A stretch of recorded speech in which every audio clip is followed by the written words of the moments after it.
18ஆம் நூற்றாண்டில் வண்ணத்து பூச்சி வலம் வரும் வனவரத்தில் நத்தை கூடுகளில் நடுவே நலமாய் வாழும் நால்வர், மாந்தனின் நண்பன் நாயையும் சேர்த்து ஆனந்தமாய் அன்றாட வாழ்வில் கழித்த அந்த குடும்பத்தில் கருமேகங்கள் சூழ்ந்தது போல் சோகம் சூழ்ந்தது. உடல் நலம் குன்றி தன் உயிரை மாய்த்த நாயை கண்டு அனைவரது கண்களிலும் கண்ணீர் வெள்ளமாகியது. ஜீவனற்ற உடலை தன் கரங்களில் சுமந்து நல்லடக்கம் செய்து மீளா சோகத்துடன் வீடு திரும்பினான். வீட்டின் வெளிப்பகுதியில் வெறிச்சோடிய விழிகளுடன் கண்ட சிறுமியின் கண்களில் அதிசயம் தோன்றியது. வானில் வால் நட்சத்திரம் பிரகாசித்தது. அன்றைய சூரியன் மறைய பொழுது விடிந்தது. கண் விழித்த தகப்பன் அதிர்ச்சியில் ஆழ்ந்தான். தன் நாய் ஜீவன் மீண்டு தன் மகளுடன் நிற்பதனை கண்டான். கடுநேரத்தில் காட்டினில் விரைந்தான். அவ்விடத்தில் இருந்த குறியீடுகளை குறித்தான்.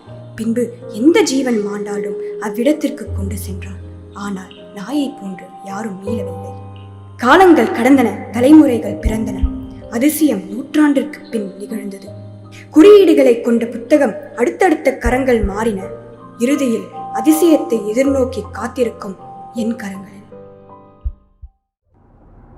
நீங்க கேட்டுட்டு இருக்கிறது 93.3. இன்னைக்கு நாள் ரொம்ப ஸ்பெஷலானது. 100 வருஷத்துக்கு அப்புறம் இன்னைக்கு துருவி வால் நட்சத்திரம் தோன்ற போகுது. மக்கள்லாம் ரொம்ப எக்ஸைட்டடா இருக்காங்க. ஹலோ, நீ சொன்ன இடத்துக்கு வந்துட்டோம். எங்க இருக்க?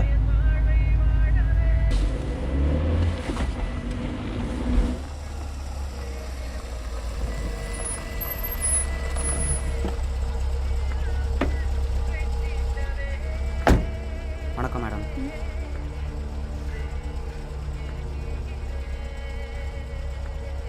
போலாம்.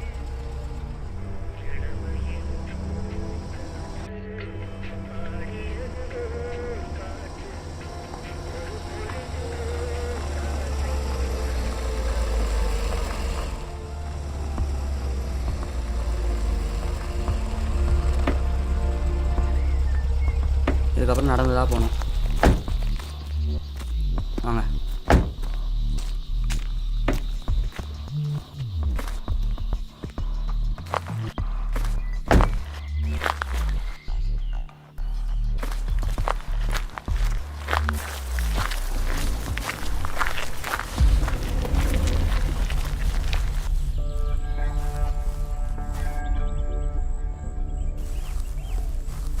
ஏன் சார் இவ்வளோ லேட்டு? எவ்வளோ நேரமாக வெயிட் பண்ணுறோம்? நான் வந்துட்டோம்ல, விடு விடு.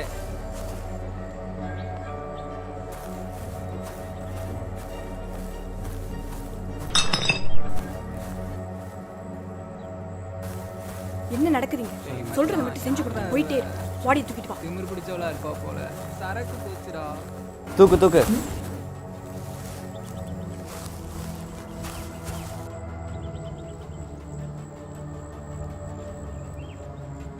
இத்தனை வருஷமா இந்த நாளுக்காக தான் காத்துட்டு இருந்தேன். பாட்டில் வச்சுட்டு வேலையை பாரு. காசு வாங்கினீங்களா?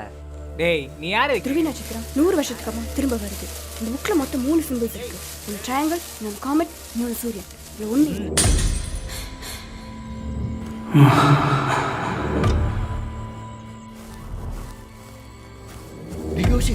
டேய் டேய் டேய் நில்லுங்கடா. டேய் சா நட்சத்திரா. ஏய் வா வா போயிடலாம். இரு இரு, இது புடி. என்ன பண்றது தெரியா? மாட்டலாம் அவ்வளவுதான். வா. ஏய் இரு. வா சொல்றல.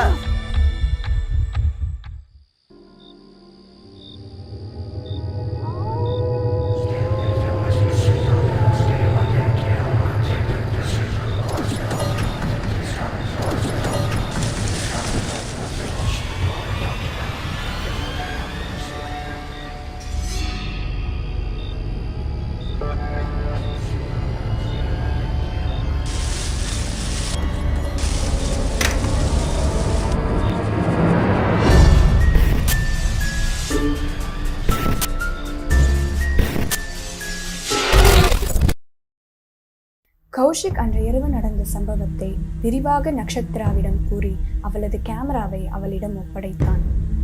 அதை அவள் பதிவு செய்து கொண்டாள். மீண்டும் துருவி நட்சத்திரம் 2123ஆம் ஆண்டு பிரகாசிக்கும்.